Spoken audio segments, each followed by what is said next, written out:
Blog Talk Radio.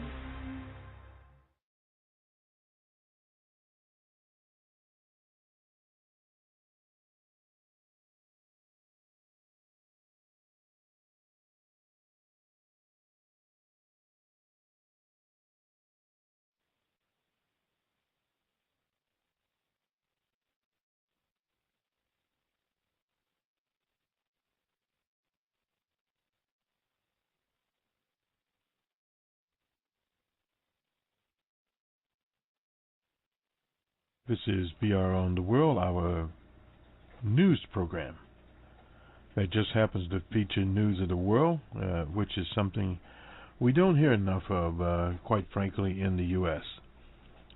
The U.S. Fiscal House of Cards, the Great Circus in Washington, D.C. goes on. On Thursday, the nation could default from its bond obligations to the world. We'll have more on that on Bostonred. That's our domestic political program as they become available. On our next program, however, we'll talk about racism across Michigan. There's what is called an affirmative action or positive discrimination suit before the Supreme Court, which is the high court in the U.S., on providing access to oppressed minority groups, i.e. underutilized people of color, whether they be African Americans, Latinos, Asians, whatever the matter would be there.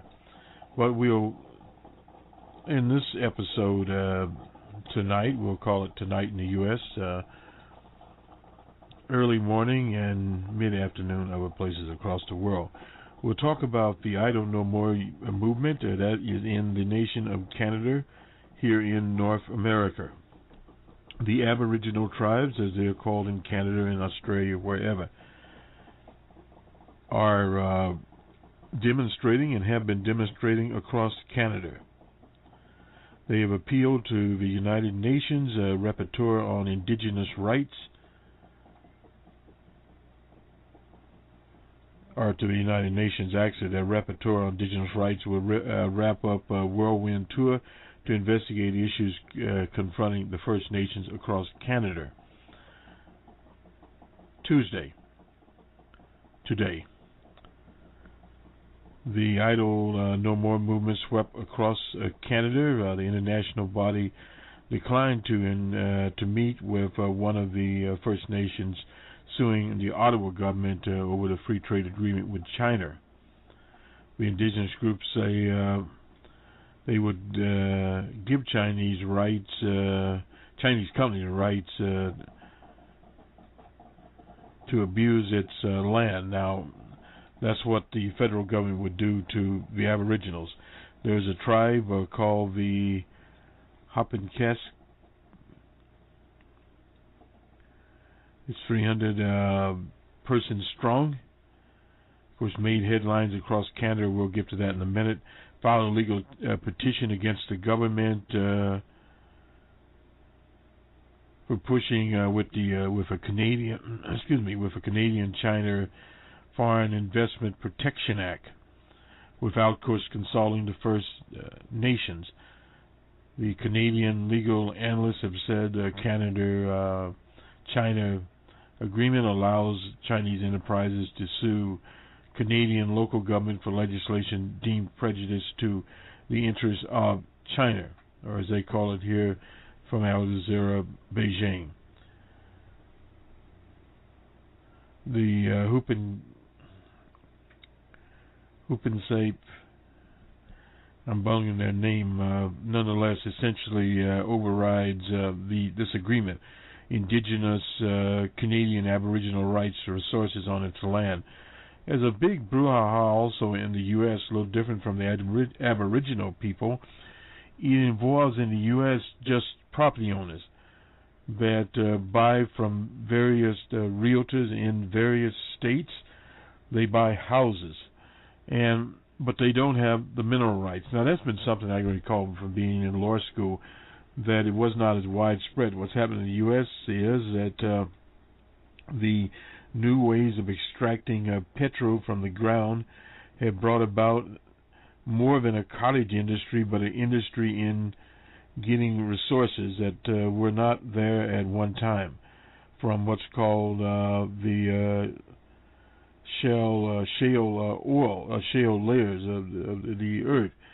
And this is squeezed out. Large amounts of water are used. It pollutes the local streams, etc., and forces people effectively off of their own land. So this is sort of a counterpart to what's happening in the U.S. to people. And the Hortons of the world, they're a very large home building operation, and many more, don't necessarily disclose to a person buying the lot and house until they find out later. So in other words, their dream home may literally become, for lack of a better word, an oil well. That used to be the case when we were in school, that we were talking about someone in one of the states. It could actually be not so much in California, but in Kansas, Oklahoma, or Texas, or one of those states. Maybe not. Louisiana is more offshore, but they could literally have the mineral rights and put an oil derrick in your backyard. As I believe there's one in the Oklahoma state capital area there, and it's probably still pumping. But this is a totally different situation from the shale oil type operation, because that can be anywhere, and if they find one of these mother lodes, you are in trouble. Nonetheless, back to the Huppenkasfip. They reside in Vancouver, British Columbia, in the west of Canada. That is a more English type part of Canada. The UN Special Rapporteur on Indigent rights, James Anaya, I suppose. Mission to Canada, Brenda Sayre, Huppenkasfip, getting closer every time. Member who had spearheaded a campaign to block the FIPA contacted him. I didn't write an email. I received a letter back saying his schedule was full. She told Al Jazeera. Unfortunately, Huppenkasfip won't have a chance to chat with him about overriding the issue in Canada. The FIPA would effectively override their rights to say no to pipelines and logging on original territory here.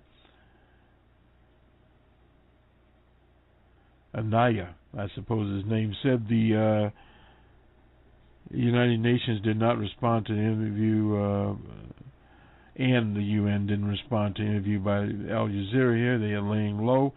Chiefs among the reasons for Anaya's trip listed in the UN Commissioner press release was a visit to investigate into First Nation self-government, land, and resources. The federal court dismissed the Huppenkasfip's bid to stop it and ordered the band to pay $106,331 Canadian dollars. An unheard of situation. The band has raised $201,000, a goal of $290,000. And to appeal the decision. Among the issues Ayaya's mission is stated to address is whether the UN should deem genocide the issue in the Canadian, which the Canadian government in the 19th century and 20th century facilitated the death of First Nation people through starvation by allegedly failing to address health epidemics, no doubt, but they cost. In early 1900s, 3,000 children were forced to die amidst the health epidemic like tuberculosis, which is still going on. First Nation advocates say because the government ignored public health issues in the 1960s, Many First Nation children were forcibly removed from their biological families and placed with white families in an attempt to rid them of their indigenous identity. That was also the case across the U.S. They had so-called Indian or Aboriginal boarding schools, and the same thing in Australia.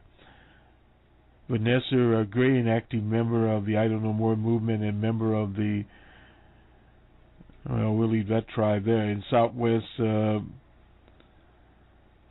Ontario province, believes the genocide debate is extractively linked to the issue of land rights and environmental abuse. There's no doubt about that. So the government tried to kill all more First Nations to make a way for further economic exploitation.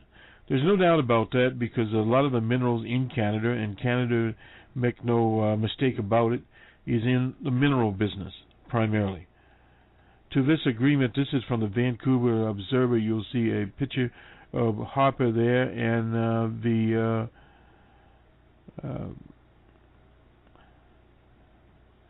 Premier of the People's Republic of China. Within 2 weeks remaining before the Canada-China Foreign Investment Promotion and Protection Act is ratified, international law and treaty expert Gus Van Harten said BC has the option of delaying the treaty ratification through courts. The province can call for an injunction in the Superior Court in British Columbia, requesting courts to order the federal government not to ratify the treaty, and the Constitution issues are resolved. That is what he told the Observer. Other options, Van Harden added, was an upswell of public opinion against the treaty that would pressure elected officials in Parliament as well as the provincial government. In in Canada, you have the national government in Ottawa, the federal government, and provincial governments such as the one in Vancouver. Chinese companies can sue BC for changing the course of Northwest Gateway, says policy experts. 14 reasons why the China investment deal needs more debate time. According to international law, a foreign investment protection agreement binds the states regardless of changes in federal or provincial governments. It's a done deal between the two countries. By signing the treaty, the Harper government can bind future governments and Canadian electorate for 31 years.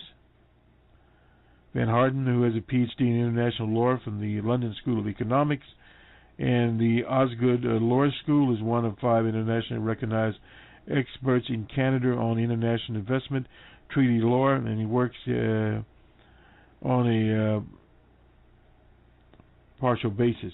He said he is an outlier for speaking out and based on his experience. The difference between me and others is a lot of academic work in the system as a lawyer and as an arbitrator or expert. And they are much more cautious about saying things that are critical of the system. He noted the new law is good for lawyers who stand to profit from the potential multi-million-dollar lawsuits, not for the necessarily for the litigants. The BC isn't the only province that has a strong case in court against the federal government over this law, because they face potential serious fiscal risks if the Chinese companies invest in major assets. It could be Ottawa's down the road, but it's in a ring of fire, and it's a string of mineral rights lands in northern Ontario. In the north, there could be development of mines in northern Canada. That's from Mr. Van Harden. And in Saskatchewan, with the mineral rights there. In Alberta, the Alberta economy is going to have a significant portion of Chinese ownership in its resource sector. If Alberta was concerned for a long time about not having control of its resources via the federal government, how does it feel about not having it via the Chinese investors?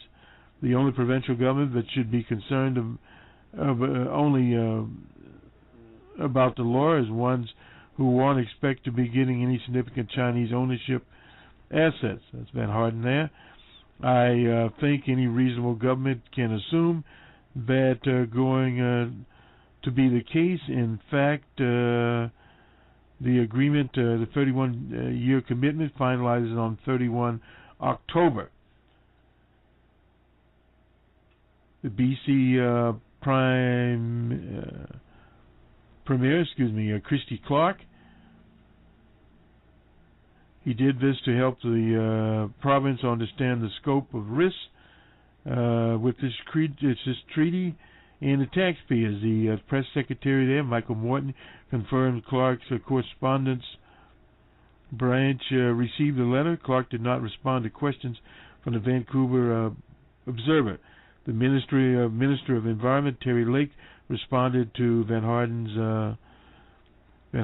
letter to the Premier and concerns about it, calling the letter speculative. They normally use the word speculative when in fact it's a real-world situation.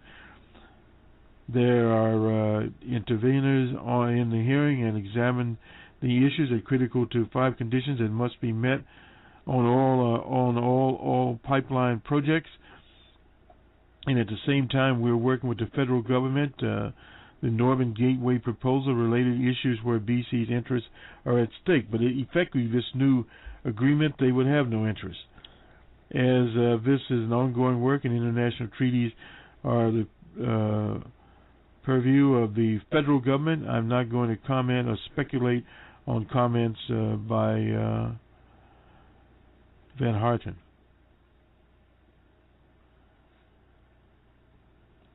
It's the biggest trade agreement, this FIPPA, since the North American Free Trade Agreement the U.S. signed, which hurt workers in the U.S. The Greens are in here. May request, this is Elizabeth May, she's an MP in the Green Party, an emergency debate on the treaty at the beginning of October to the House Speaker. Of course, the request was denied. Van Harten wrote a letter to Harper, which no doubt he threw in the trash, and the Minister of International Trade, Ed Foss, last week outlining his concerns as a legal expert and Canadian citizen, but failed to give a confirmation on whether the letter had been received. A spokesman for Minister Foss responded to questions about his letter and concerns with his following statement.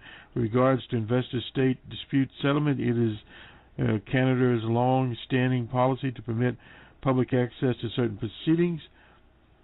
The agreement with China is no different, as we do with all investor-to-state disputes. The FIPA allows Canada to make documents submitted to an arbitral tribunal available to the public, subject to redaction of confidential information.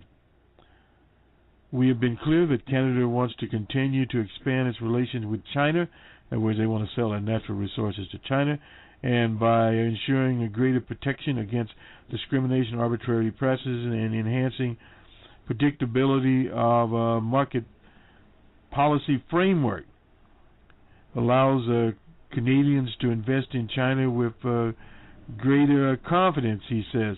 However, Van Harten disagrees with the minister on various points, which is being concluded now in a form that is not advantageous to Canada,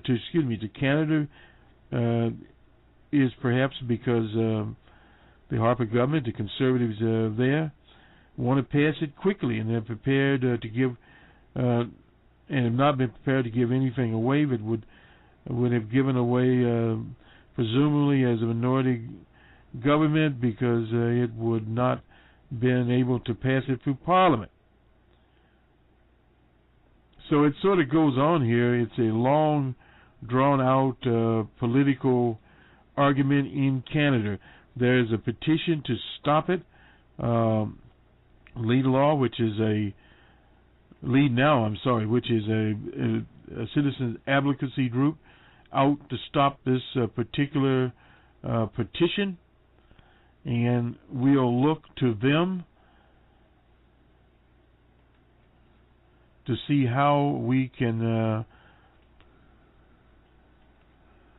lead now as people-powered change, stop the extreme and secretive Canada-China FIPA agreement. At this moment, I'm reading from their site, the Prime Minister Harper could pass the most secretive and sweeping trade deal of a generation. The deal would provide the way, would pave the way for a massive natural resource buyout, allowing foreign corporations to sue the Canadian government in secret tribunals, restricting Canadians from making democratic decisions about our economy and environment and energy. Most Canadians have never heard of the Canada-China Foreign Investment Protection Agreement, because Harper tried to sneak it through without a single vote or debate in Parliament. Canadians have a right to determine our future, but this agreement will undermine our democratic rights and lock us in an inescapable path of foreign ownership and resource extraction until 2040. The China-Canadian agreement could be approved any day now unless we work to stop it. Send a message to Prime Minister Harper. We've given you the background here on this. And the First Nations, this is from the Globe and Mail in Toronto, did sue, in fact, to seek an injunction there at a rally outside of the Vancouver. Let me just check the date on this to make sure where we are here. This was back in January that this was done. They were out there and they started a fundraiser. We talked about that. The Union of British Columbia and Indian Chiefs, as the chief of the Ontario Council of Canadians, lead now. We talked about them. West Coast Environmental Law, BC Federation of Labour, the BC Teachers Union, and the Canadian Auto Workers. So we're talking about those two things, and this is a big issue in Canada. No doubt about it.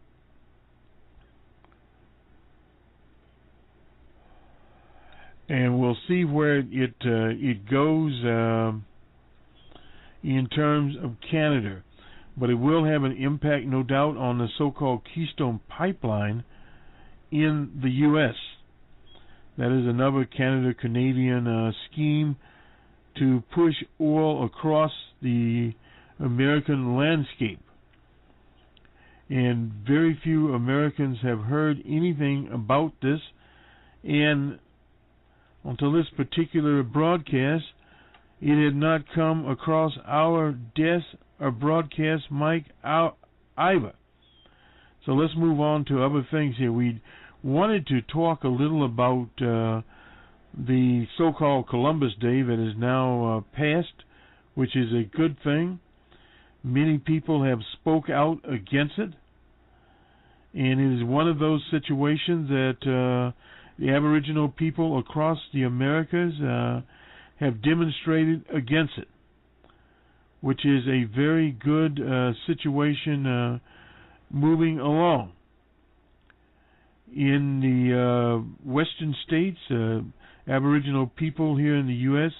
demonstrate against Columbus Day, every so-called Columbus type. It is a national holiday in the U.S. Of course, the government is closed anyway, so it really doesn't matter on what is going on or what is not going on in the U.S. With the so-called discovery of the New World by Columbus, which Columbus literally didn't get to the coast of North America. He was somewhere down in the West Indies, supposedly. And here we go in Chile. The indigenous people or Aboriginal people, they're called various things, clashed with police, at least some did. When this was the 512th year anniversary of the arrival of Columbus, this is Christopher Columbus, to the Americas. The demonstration was in Santiago. More than 15,000 people participated, organized by the country's largest indigenous people, the Mapuches. Columbus Day celebrations took place across Latin America. The Mapuches affirmed we have nothing to celebrate. That is the San Diego Times there. On Wednesday, major police operations cleared indigenous occupiers from disputed land in southwestern Chile. 8 activists were arrested there. The UN's urged Chile to stop applying the anti-terrorist law against the Mapuches. The anti-terrorist law, which had been used in a manner as discriminatory against the Mapuches. Now, this is UN Special Rapporteur on Human Rights and Counterterrorism, Ben Emerson, said in a press release, the Mapuches resist Spanish conquest 3 years ago and wished to be autonomous in the late 19th century, where they were defeated militarily and forced into the south. Wait a minute. Bio River, that's 350 miles south of Santiago. They live in poverty, such as the Aboriginals in the rest of the Americas, in North America, and also in Canada. There was another anti-Columbus Day demonstration in Mexico City, where people from various Aboriginal indigenous groups there marched to Dia de la Plaza, or Indigenous Peoples Day, as Columbus Day is called in Mexico. Indigenous people are in resistance because they are survivors of 500 years of European invasion, and that was told to the Associated Press by Leninsko Maximian. They came to us for our culture, our language, and they built the Catholic Church in our sacred places. Now, this is something you usually don't hear, but one does hear. And we'll take a look here. This is the Santiago Times, and the organizers expect 20,000 marchers in the Mapuche resistance demonstration, indigenous rights. This is dated, was on the 11th, on Friday, and you'll see a picture on our site, led by a group organized Mapuches, Relay Maxim Mapa. It marks the, as we said before, the 521st anniversary of this character, Columbus. According to the 2012 census, 11.3% of the population defined as indigenous. That's approximately 1.5 million, or 9% of the population registered as Mapuches. Mapuches have been fighting for years, both in courts and protests, to accelerate the reparation of traditional lands, and the Chilean government has made agreements to give some of the land back. This perceived inaction or delay is met by regular demonstration, occasionally other protests. Many of the Mapuche political prisoners currently in custody are being held under the Anti-Terrorism Act. We talked about that. The public demonstration in San Diego came as the situation in the south of the country continues to worsen. On Wednesday, a major police operation in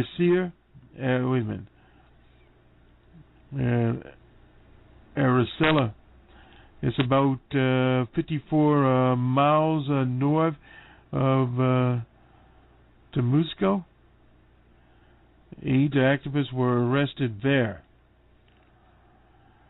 So this continues on, and we see it here, and we'll like it for our Facebook page, the Indigenous and Columbus Day around the country. And we'll have hopefully an update on what happened in the U.S. other than the government being closed. So if the Postal Service didn't deliver, but it really honestly did not matter. So this rounds out our news. We'll take a quick look at the BBC just to make certain that we didn't miss anything on the international circuit that is there. We went to San Diego, Chile. We went to Canada with the I Don't Know More movement, dealing with Columbus. Deadly quake strikes the Philippines. It measured 7.2 magnitude. It used to be on the Richter scale. I'm not sure what it cost. Killed 22 people. The nuclear talks go on in Iran. Some people said it wouldn't work, but it continues on. And the Libyan so-called Al-Qaeda or base leader reaches the U.S. I guess he'll end up where they want to put Mr. Edward Snowden. Abu Asia al-Libi, whose real name, well, I don't know, is Nasser Abdul Hamid al-Rizqi, has been questioned on board a naval ship while traveling to the U.S. So no doubt he was probably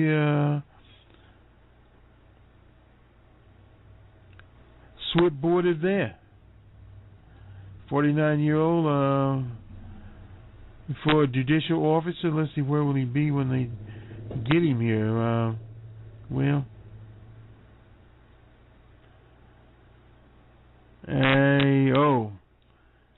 He was indicted by, I suppose he'll dock in New York. Who knows?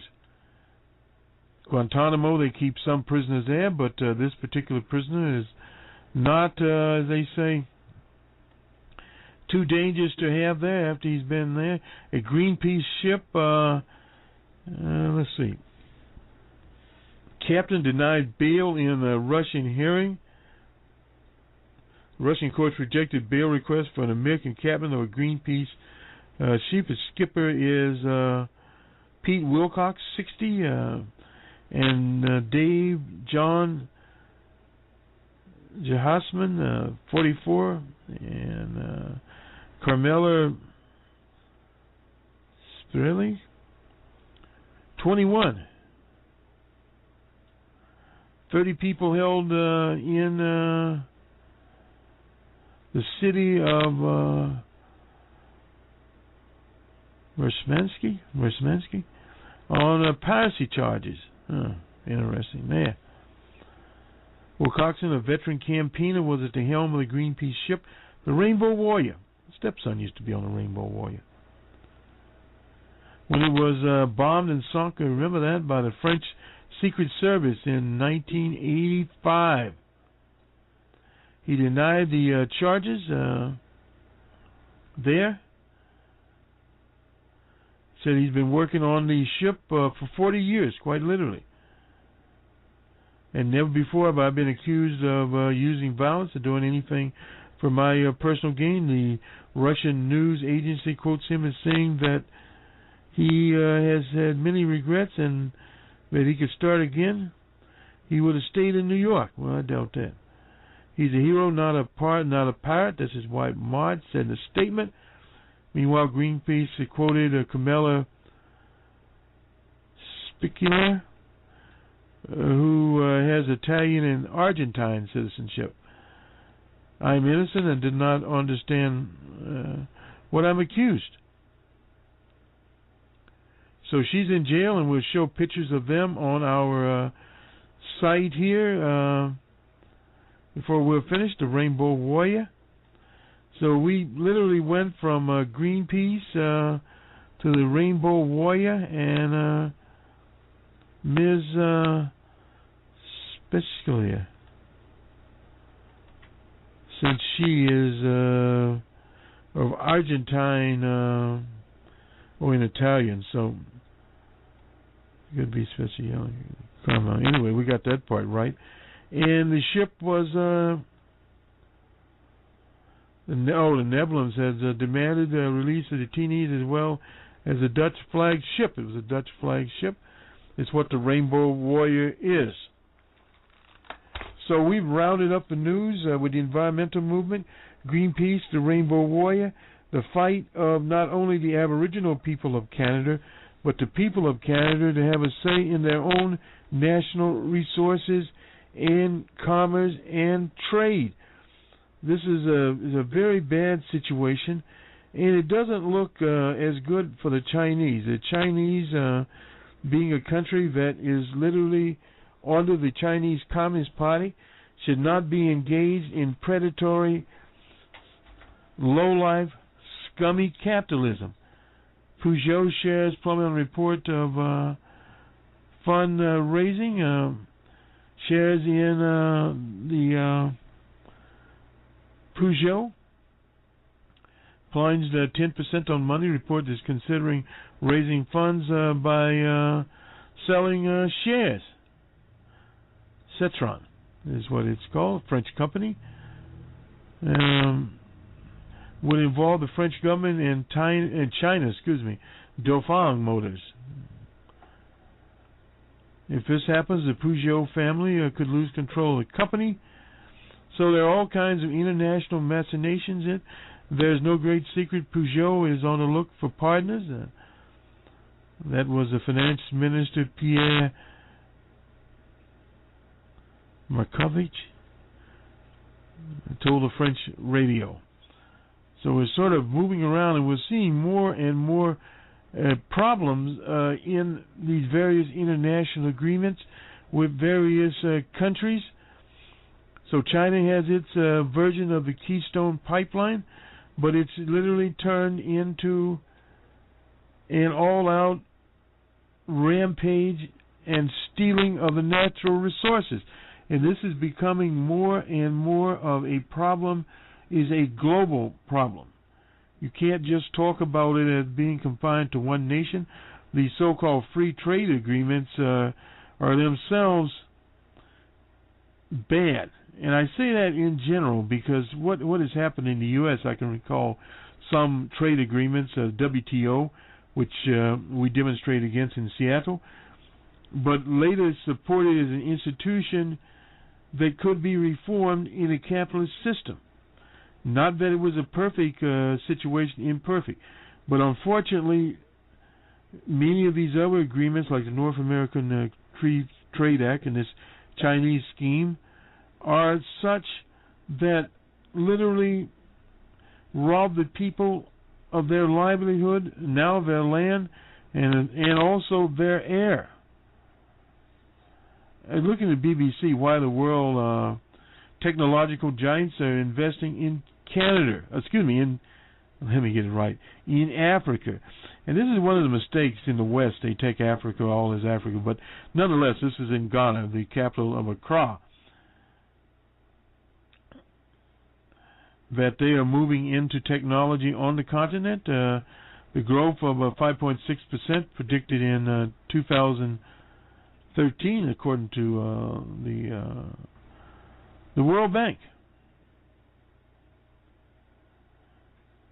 So, nonetheless, they see it as an opening for them.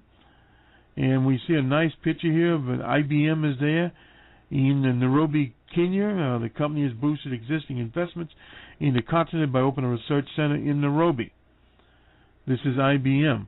So, in other words, these companies are coming in across the African continent and just not in South Africa. We'll have more of this on our open source report, as we'll be talking about what is actually going on in various capitals across the so-called African continent.